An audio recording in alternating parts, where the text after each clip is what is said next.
Señor, gracias por traernos hasta aquí, gracias por trabajar en nuestras vidas, gracias por preocuparte porque te entendamos, porque podamos seguirte, porque podamos aprender la manera de seguirte. Señor, queremos que nos estés hablando a cada uno de nosotros hoy. Queremos conocer un poco más de cómo eres y de cómo quieres que te sigamos, Señor. En nombre de Jesús nos ponemos en tus manos. Amén. Bueno, hay una pregunta que a veces uno se la hace o a veces no se la hace porque la da por sentada, que es ¿quiénes somos? ¿Quiénes somos y por qué hacemos lo que hacemos? Es la pregunta que suele hacernos alguien al que acabamos de conocer y nos presentamos de alguna manera en particular. Podemos presentarnos con nuestro nombre, podemos presentarnos refiriéndonos a lo que hacemos. Muchas veces nos define de alguna manera las cosas que hacemos, la profesión a la que nos dedicamos a veces nos define o no nos define, esconde algo de lo que... Pero muchas veces cuando nos encontramos con alguien quiere saber quiénes somos. Y eso tiene que ver con entendernos, con conocernos unos a otros. Y estuve paseando estos 2 últimos días, recorriendo un poco de algunos pueblos aquí de Andalucía, conociendo un poquito de la historia. Y es interesante porque también estaba la pregunta sobre el quiénes somos, también la pregunta sobre qué es este pueblo, qué es este lugar, quiénes estuvieron aquí, qué ha pasado aquí. Y es interesante el trabajo que hacen los arqueólogos para responder a ese quiénes somos de una comunidad, de un pueblo que vive en un sitio. El arqueólogo empieza a excavar, empieza a profundizar. Y lo interesante es que cuando va profundizando, cuando va buscando, va de lo más reciente a lo más lejano, de lo más próximo, que es sobre lo que hay a veces más referencias, sobre lo que hay algún texto, y luego empieza a encontrar otras cosas debajo, y luego otras cosas debajo, y entonces a medida que va profundizando se va generando también una nueva historia. O sea, la historia es lo que transcurrió del pasado hacia adelante, es la vida que vamos transcurriendo, y va desarrollándose y van sucediendo cosas nuevas hacia adelante. Cuando leemos un libro, lo leemos del principio hacia el desenlace. Vamos avanzando hacia adelante. Pero en cambio, cuando alguien investiga la historia de un sitio, cuando intentamos investigar qué es lo que pasó ahí, vamos de lo último a lo previo. ¿Y se acuerdan que hace un tiempo atrás, más o menos un año, hablábamos de una de las maneras en las que nos podemos acercar al texto, que tiene que ver con leer el mensaje que ese texto dice, los personajes que hay en ese texto, el mensaje que ese texto nos trae a nosotros, la historia que cuenta. Pero también hay una manera en que podemos leer el texto bíblico, que es yendo hacia atrás, preguntándonos ante cada texto, ¿y qué vino antes? ¿Y qué pasó antes de esto?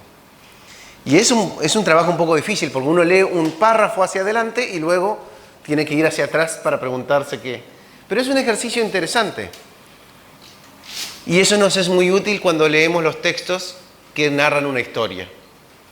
Nos puede servir en los evangelios. El evangelio de Juan está pensado de esa forma.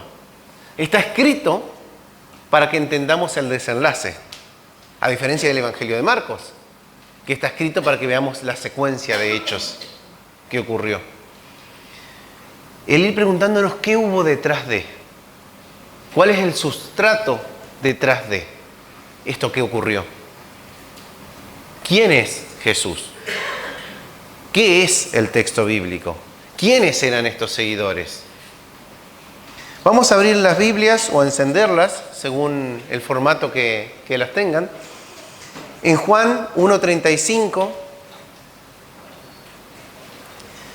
dice el texto, capítulo 1 de Juan, versículo 35, al día siguiente Juan estaba otra vez allí con 2 de sus discípulos y vio a Jesús que pasaba y dijo, he ahí el Cordero de Dios. Y los 2 discípulos le oyeron hablar y siguieron a Jesús. Una cosa extraña. Juan, el influencer de la época, del sitio, aquel al que la gente le seguía, los ricos, los pobres, los soldados, los fariseos, para cuestionarlo, pero que le seguían, que venían a escucharlo, que le prestaban atención, se encuentra con alguien que además es su primo, pero con el que no había tenido contacto por mucho tiempo, porque sus historias eran separadas. Y dice respecto de él, este es el Cordero de Dios. Y dos de sus seguidores dejan de seguirle a él para seguir a este que señaló. ¿Quién hace eso? ¿Quién se desprende de sus seguidores para dárselos a otro? ¿Quién se desprende de una posición de autoridad para reconocer, yo no tengo autoridad? Yo no sé. Hay alguien que sabe más. Te envío con este que sabe más. Te refiero a este que tiene la respuesta. Y teóricamente es lo que debemos hacer nosotros cuando alguien se acerca. A veces alguien se acerca a nosotros y nos pregunta, pero tú eres pastor, tú eres de estos que predican. Podemos contestar que sí, y hasta podemos tener ahí una instancia de predicación, o podemos simplemente decir a quién seguimos, contar la historia acerca de él. Tal vez contar la historia de alguien que nos discipuló a nosotros,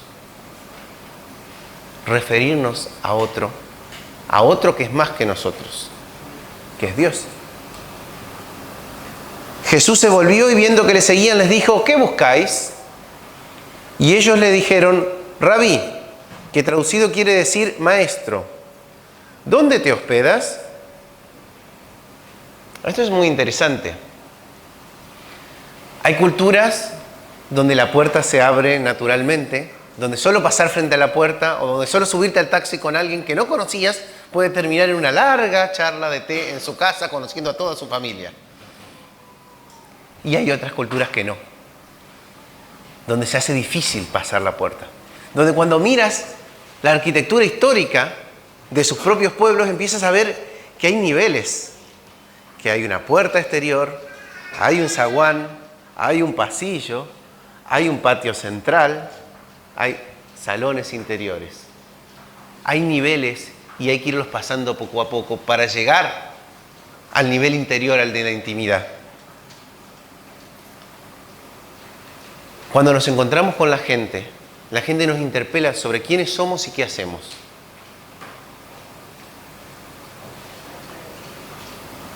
Y puede ser que seamos de una cultura de abrir puertas o de una cultura de ir pasito a paso. Pero como sea, es necesario que haya un proceso de intimidad, de avanzar hacia una intimidad. En este caso, ellos les preguntaron dónde se hospedaba y Jesús sin problemas le dijo, venid y veréis. Entonces fueron y vieron dónde se hospedaba.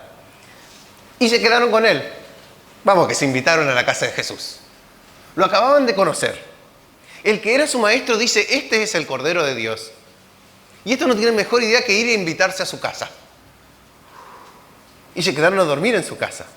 Porque ya era tarde, dice que era como en la hora 10. Uno de los dos que oyeron a Juan y siguieron a Jesús, uno de estos dos era Andrés, el hermano de Simón Pedro, el que llamó a Simón y le trajo. Vamos viendo cómo vamos entendiendo este texto y tiene un poquito de esto de que les decía de la arqueología, de ir buscando un poquito más profundo, un poquito más atrás y entendiendo la historia, no por lo que va a pasar después, sino por qué era lo que pasaba antes. ¿De dónde venía esto? Dice el texto respecto de Andrés que él encontró primero a su hermano Simón y le dijo, hemos hallado al Mesías, que traducido quiere decir Cristo. Y lo trajo a Jesús. No sabemos bien si estos dos eran Andrés y Pedro, o estos dos eran Andrés y otro más, y está contando además la historia de que Andrés trajo a su hermano Pedro. Pero se nos está contando la historia de alguien que decide seguir a Jesús al punto tal de abandonar a aquel que ya estaba siguiendo. Al punto de dejar a aquel que él estaba acompañando. De aquel influencer que estaba generando una nueva manera de pensar las cosas. que les llevaba a arrepentirse. Y van y empiezan a seguir a Jesús. Dice que Andrés trajo a su hermano Pedro a Jesús y Jesús mirándolo, solo mira a Pedro y le dice, tú eres. Jesús nos mira y nos dice, tú eres. Jesús se interesa por quiénes somos, pero no nos lo pregunta. Él nos lo dice. Él nos da identidad. Tú eres Simón, hijo de Juan. No solo eres alguien, sino que eres alguien en un contexto, en una historia y en una familia. Tú serás llamado Cefas. Tú eres, tú vienes de un sitio, pero tú serás. Dios en Jesús se acerca a nosotros, interpela nuestra identidad, nos define, nos da una identidad en Él, en la cual entra en juego quiénes somos, de dónde venimos y quién quiere Él hacer de nosotros. Tú serás llamado Cefas, que quiere decir Pedro. Dice que al día siguiente, la historia sigue hacia adelante aquí, Jesús se propuso salir para Galilea y se encuentra a Felipe. Y le dijo, sígueme. A Pedro, a Simón, Jesús le dijo, tú eres y tú serás. A Felipe, Jesús le dice, sígueme. Le llama. Somos llamados por Jesús. Jesús nos llama a seguirle. Felipe era de Betsaida, de la ciudad de Andrés y de Pedro. Eran del mismo pueblo. Tal vez habían jugado juntos. Tal vez se habían peleado entre ellos en su infancia. Tal vez eran buenos amigos. Tal vez no. Pero eran de la misma ciudad. Eran de la misma comunidad. Sin embargo, Dios en Jesús se acerca a ellos de maneras diferentes. Andrés sigue y se acerca a Jesús porque su maestro le dice, este es el Cordero de Dios. Entonces él va y se invita a la casa de Jesús y se queda a dormir en casa de Jesús. Y lleva a su hermano. Jesús a Pedro lo define. Y cuando empieza este camino a Galilea, se encuentra con Felipe y le llama. Le dice, sígueme. Le dice, ven conmigo. Dicen que Felipe encontró a Natanael y le dijo, hemos hallado a aquel de quien escribió Moisés en la ley y también los profetas, a Jesús de Nazaret. Es interesante porque Jesús no era nacido en Nazaret. Jesús era nacido en Belén.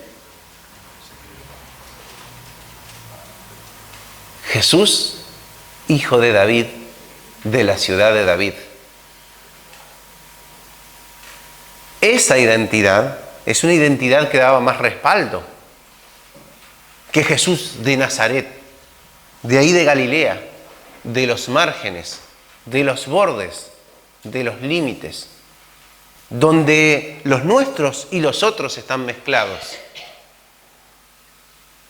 donde viven algunos de los nuestros y donde viven algunos de aquellos con quienes no nos hablamos. Jesús es de ahí. Jesús es de la frontera. Jesús es de los márgenes.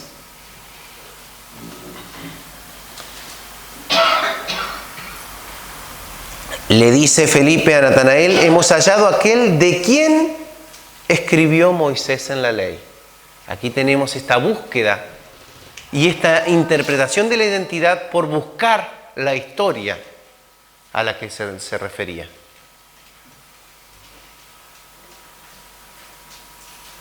Y también escribieron de él los profetas. Y Jesús es definido como Jesús de Nazaret. Y entonces le dice Natanael, que también era llamado Bartolomé. Bartolomé quiere decir hijo de Ptolomeo. Quiere decir que es posible que él fuera un judío helenizado. Es posible incluso que él haya tenido vinculaciones con la dinastía de los Ptolomeos, de los que gobernaron Alejandría, Egipto. Es posible que fuera alguien importante. Y entonces Natanael, que tal vez era alguien importante, le dice a Felipe, ¿puede algo bueno salir de Nazaret? ¿Puede haber algo bueno en ese pueblo de los márgenes? ¿Puede venir algo bueno de Galilea?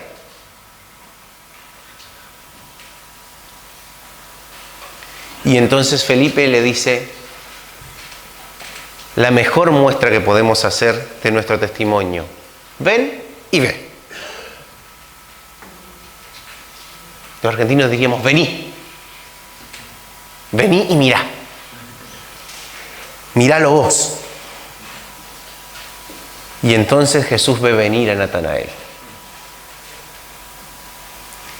Y otra vez Jesús define. Jesús da una identidad.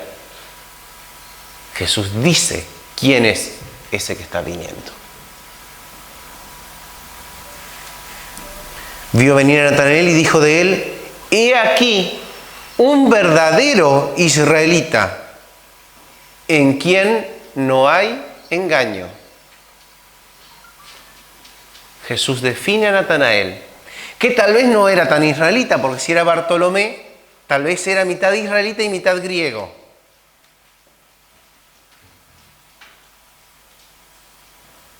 Y Jesús le define como un verdadero israelita.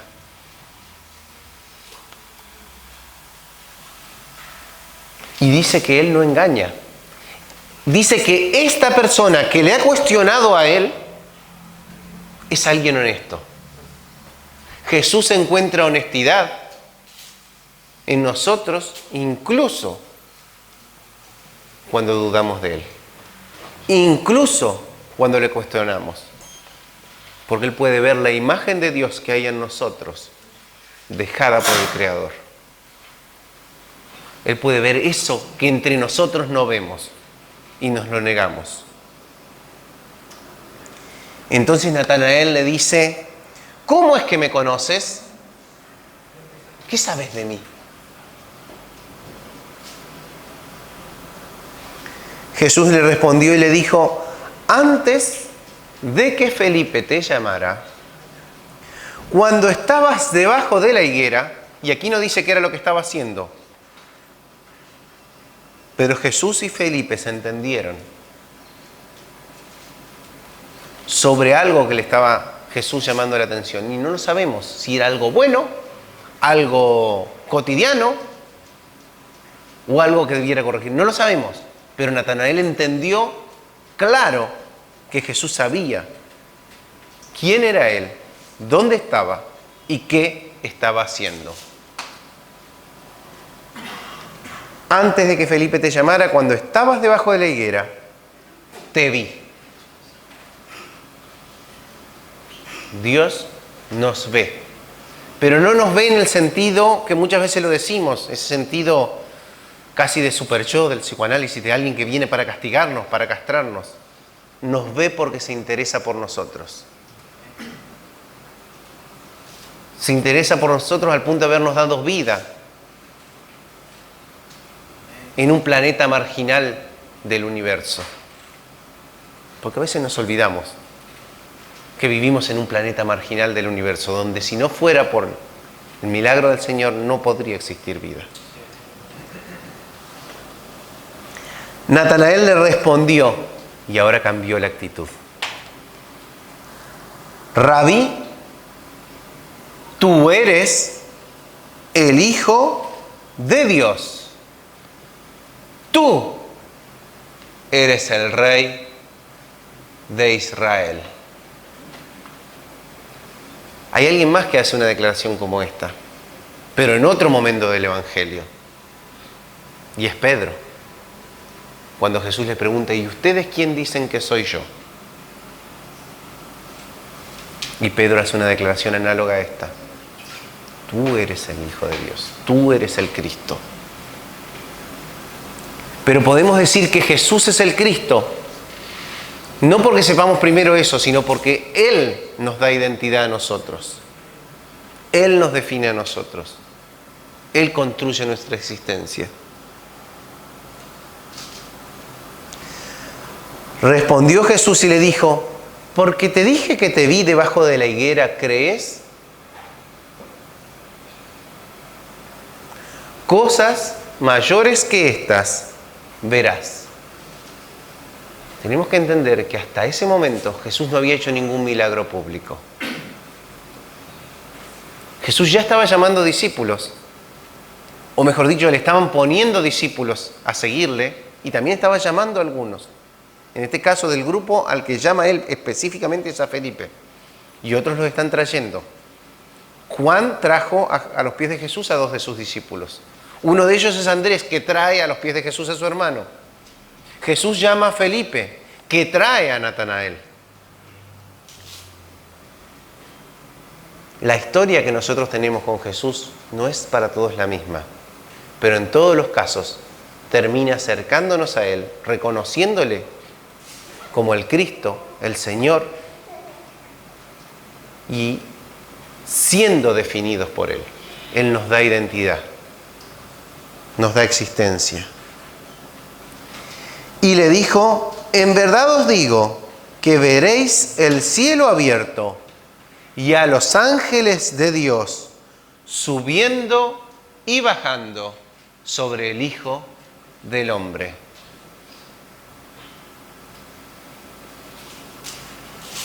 ¿Cómo llegamos aquí? ¿Cómo llegamos a esta historia aquí? Porque hubo algo que pasó antes. No solo algo que pasó poco antes. ¿Recuerden cuando leímos al principio? El texto empezaba con un al día siguiente. Juan estaba otra vez allí. ¿Qué pasó el día antes?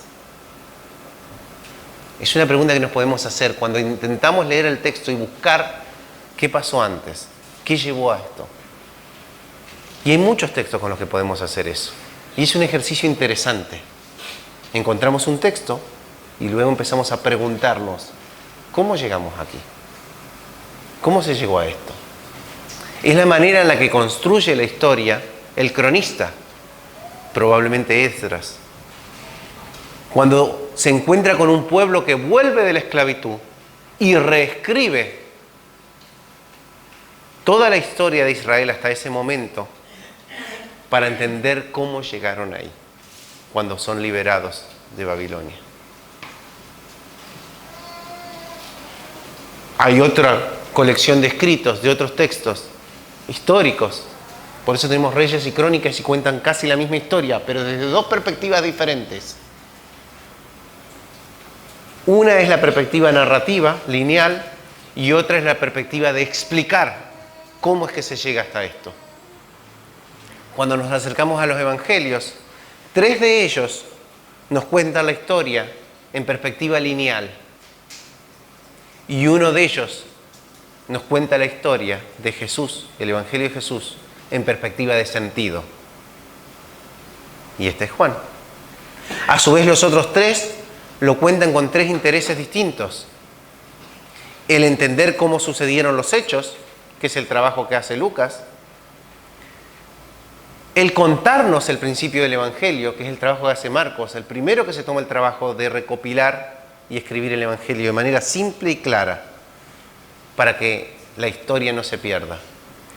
Y el definirlo, cómo explicar ese Evangelio para el pueblo de Dios. ¿qué es lo que hace Mateo? Para que entiendan cómo ese evangelio tenía sentido para el pueblo de Israel. Pero Juan, muchos años después, escribe el texto para que entendamos quién es Jesús, para que entendamos quién es Dios en Jesús, para que entendamos qué es esto de Dios hecho ser humano. Dicen más arriba en el texto, antes, el día anterior, en 1:29, dice que al día siguiente vio a Jesús. Juan, al día siguiente, que es el día anterior, es como las películas que van hacia adelante y hacia atrás, que venía hacia él y dijo: he ahí el Cordero de Dios que quita el pecado del mundo. ¿Se acuerdan cómo empezaba el 1:35? Cuando Juan dice esto, pero resumidamente, y dos de sus discípulos empiezan a seguir a Jesús. Bueno, antes, el día previo, Juan encuentra a Jesús y le señala como Salvador. Este es aquel de quien yo dije tiempo atrás, en mi discurso previo, en mi historia previa, en mis anteriores predicaciones, de esto les estaba hablando. A esto me estaba refiriendo. Este es aquel de quien yo dije: después de mí viene un hombre que es antes de mí porque era primero que yo. Y yo no le conocía. Si eran primos. Si cuando estaba en el vientre de la madre le reconoce. Pero no le conocía en el sentido humano de la palabra. De darse cuenta que era este. Yo no le conocía, pero para que él fuera manifestado a Israel, por esto yo vine bautizando en agua. Por esto tiene sentido lo que hago, dice Juan. Mi mensaje tiene sentido no por el mensaje en sí, sino por él. Mi ministerio tiene sentido no por mí, sino por él. El llamado al arrepentimiento tiene sentido no por Juan en sí mismo, no por el agua del Jordán, ni siquiera por las personas que habrían de arrepentirse y bautizarse, sino por él, que es el Cordero de Dios. Juan dio también testimonio diciendo: he visto al Espíritu que descendía del cielo como paloma y se postró sobre él. Cuando Jesús es bautizado, cuando Dios dice: este es mi Hijo amado, en quien tengo complacencia. Y yo no le conocía, pero el que me envió a bautizar en agua me dijo: aquel sobre quien veas al Espíritu descender y posarse sobre él, este es el que bautiza en el Espíritu Santo. Y yo le he visto y he dado testimonio de que este es el Hijo de Dios. Esto dijo el día antes Juan. Y luego ocurre lo que empezamos leyendo. Y entonces te empieza a tener sentido. ¿Por qué dos de sus discípulos, cuando le vuelven a mencionar, dejan a Juan y siguen? Porque antes Juan les dijo: no tiene sentido que me sigan a mí si no es para seguirlo a él. No tiene sentido que me escuchen a mí si no es para conocer a Jesús. ¿Y qué pasó antes? Vamos otra capa más de arqueología. Vamos otro sustrato más. Cuando vienen los arqueólogos encuentran primero restos de armas de fuego, tal vez de la guerra civil, tal vez de las guerras napoleónicas. Eso es lo que podemos encontrar en Andalucía. Luego empezamos a excavar un poco más y empezamos a encontrar restos medievales.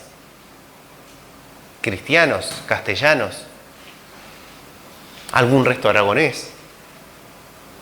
Seguimos un poco más abajo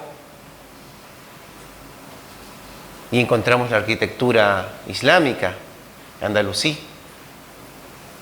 Se encuentran más cosas. Seguimos más abajo y encontramos restos visigodos, bárbaros. Seguimos más abajo y encontramos restos romanos. Restos romanos cristianos y luego más abajo hay restos romanos paganos del Imperio Romano. Seguimos más abajo y encontramos restos íberos y a la vez restos fenicios de Tiro y Sidón que aparecen en la Biblia. Jonás intentó escaparse hasta aquí. Este era el sitio para escaparse de Dios. Pero ¿dónde podrás esconderte del nombre de Dios? ¿Dónde podemos escondernos de Él? Entonces, si seguimos, si entendemos un poco el proceso y nos animamos a acercarnos al texto bíblico, porque no pierde nada el texto bíblico porque nos acerquemos con estas estrategias. El Espíritu nos habla igual y nos habla aún más, nos da aún más claridad y puedo avanzar en el texto y profundizar en él y asociarlo con su antecedente, con su referencia previa, con su historia. Y vamos buceando cada vez un poco más profundo en el texto hacia encontrarle su sentido. Dice en Juan 1:19, vamos al párrafo anterior. Este es el testimonio de Juan. Cuando los judíos enviaron sacerdotes y levitas de Jerusalén a preguntarle, ¿quién eres tú? Los fariseos y levitas le piden las cartas de presentación a Juan. Ese que no hubo hombre nacido de mujer igual que él.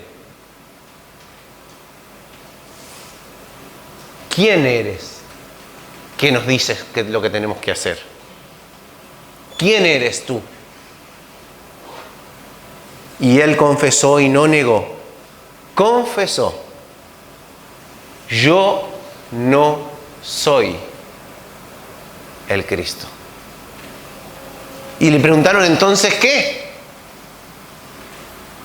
¿Eres Elías? Y él dijo, no soy. ¿Eres el profeta? Y él respondió, no. Entonces le dijeron, ¿quién eres? Para que podamos dar respuesta a lo que nos enviaron. Para que podamos dar explicaciones. Para que esto tenga sentido. ¿Qué dices de ti mismo? Él dijo, yo soy la voz que clama en el desierto. Una referencia a Isaías. Una referencia al texto que ellos bien conocían. Y bien sabían lo que implicaba. Soy la voz que clama en el desierto, enderezad el camino del Señor, como dijo el profeta Isaías. Los que habían sido enviados eran de los fariseos. Y le preguntaron y le dijeron, entonces, ¿por qué bautizas si tú no eres el Cristo, ni Elías, ni el profeta? Juan les respondió diciendo, yo bautizo en agua, pero entre vosotros está uno a quien no conocéis. Él es el que viene después de mí, a quien yo no soy digno de desatar la correa de su sandalia. Estas cosas sucedieron en Betania, al otro lado del Jordán, donde Juan estaba bautizando. ¿Quién eres?, le preguntan los fariseos. Sin embargo, Jesús viene y nos dice: tú eres. Yo te vi. Sé cómo eres. Sígueme.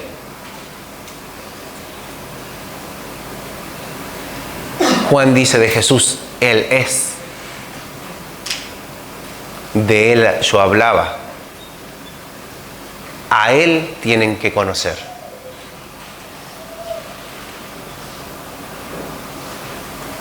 Vamos más atrás y vemos cómo empieza el texto, en arjé, en el principio. En el principio existía el verbo. La traducción existía no es la más adecuada. La traducción más adecuada sería: en el principio ya estaba el verbo. La existencia es un problema humano. Y el verbo estaba con Dios. Y el verbo era Dios. Y esta palabra, que se traduce en el castellano como verbo, es en el griego el logos. Y el logos es la definición absoluta de todo. El logos de una empresa, el logo de una empresa nos define qué es esa empresa, a qué se dedica, qué hace, qué lugar ocupa en el mercado, por qué la vamos a comprar. El logos define la existencia, define lo que es. El logos es. Jesús es. Él estaba en el principio con Dios. Todas las cosas fueron hechas por medio de Él. Y sin Él, nada de lo que ha sido hecho fue hecho. Es el principio de todo. Por esta definición es que durante más de 1500 años, incluso hasta el día de hoy, Santo Tomás asocia la filosofía de Aristóteles con el pensamiento cristiano, para explicar, para que se entendiera en la manera griega de entender las cosas, quién era Dios, el motor inmóvil, lo que está antes que todo, lo que le da sentido a todo. Es el ser. Es. Que es como Dios se define cuando se presenta a Moisés. Yo soy. Y yo soy el que es, nos dice, tú eres. Él nos da sentido, identidad, existencia. En Él estaba la vida, y la vida era la luz de los hombres, de los humanos, de les humanes, ahora que se utiliza este lenguaje inclusivo. De todos y de todas, de todos los que somos. Y la luz brilla en las tinieblas, y las tinieblas no la comprendieron. Este es el eslogan de toda una comunidad de creyentes de hace unos 700 años atrás, que toman este lema: Lux lucet in tenebris. La luz en las tinieblas resplandece. Da la casualidad que algunos de ellos son mis abuelos. La luz brilla en las tinieblas. Define qué es lo que, no lo que Jesús es, sino lo que Jesús hace. Jesús es la luz y esa luz brilla allí donde están las tinieblas. Vino al mundo un hombre enviado por Dios, cuyo nombre era Juan. ¿Por qué no sigue hablando de Jesús y empieza a hablar de Juan? El texto empieza hablando del Logos, y ahora habla de Juan. ¿Por qué el texto hizo esto? Recuerden que estamos mirándolo hacia atrás, y entonces tiene sentido, porque Juan es quien dio el testimonio de Jesús. Juan es quien prepara el camino para que Jesús sea mostrado. Este vino como testigo para testificar de la luz, a fin de que todos creyeran por medio de él. No era él la luz. Eso podría definirnos. No somos la luz, sino que vino para dar testimonio de la luz. La luz elige decir, tú eres, y elige vivir en nosotros. Existía la luz verdadera que al venir al mundo alumbra a todo hombre. En el mundo estaba, y el mundo fue hecho por medio de él, y el mundo no le conoció. A lo suyo vino, y los suyos no le recibieron. Este texto tiene sentido si entendemos que esto se escribió décadas después del ministerio de Jesús, cuando ya habían ocurrido las cosas y se está dando una explicación de lo que pasó. Pero a todos los que le recibieron, les dio el derecho de llegar a ser hijos de Dios, es decir, a los que creen en su nombre. Él nos dice, tú eres. Él nos da el derecho de llegar a ser hijos de Dios en Él. Que no nacieron de sangre, ni de la voluntad de la carne, ni de la voluntad del hombre, sino de Dios. Y el verbo, el logos, lo que es más allá de todo, se hizo carne, se hizo existencia, se limitó y habitó entre nosotros. Y vimos su gloria, gloria como del unigénito del Padre, lleno de gracia y de verdad. Juan dio testimonio de él y clamó diciendo, este era del que yo decía, el que viene después de mí es antes de mí, porque era primero que yo. Pues de su plenitud todos hemos recibido, y gracia sobre gracia. Porque la ley fue dada por medio de Moisés, la gracia y la verdad fueron hechas realidad por medio de Jesucristo. Nadie ha visto jamás a Dios, el unigénito de Dios, que está en el seno del Padre. Él le ha dado a conocer. Cuando excavamos en el texto, encontramos a Dios. En la superficie también está. En la superficie también nos habla. Pero cuando buceamos en el texto, vemos que en vez de oscuridad hay luz. Vemos que en vez de confusión hay sentido. Llegamos a donde todo tiene sentido. Si nos animamos a acercarnos al texto, como sumergiéndonos, como buceando en el agua, nos encontramos con el brillo que resplandece en las tinieblas. Podemos simplemente cuestionar al texto. al estilo fariseo. Podemos preguntarle, podemos reclamarle autoridad,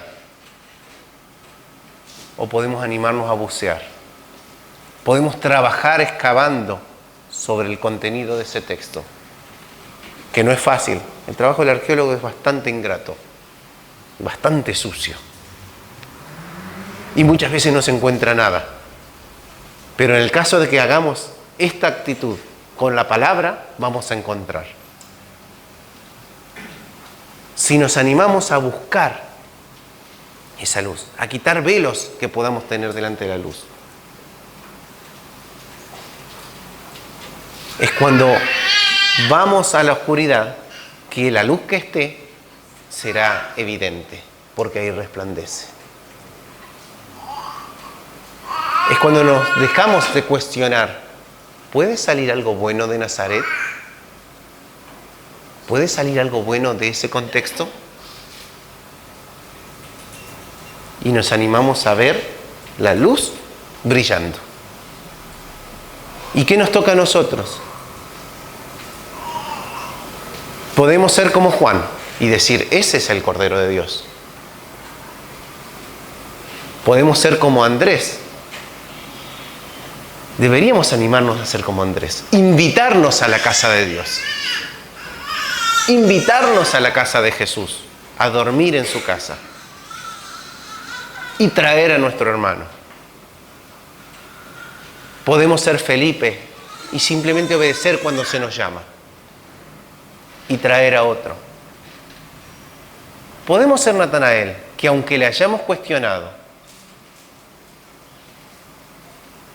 por nuestros prejuicios, por nuestra preconcepción, aunque no nos cierre, cuando nos encontramos con Él, sale a la luz la verdad. Tú eres el Cristo. Tú eres el Hijo de Dios, el Rey de Dios.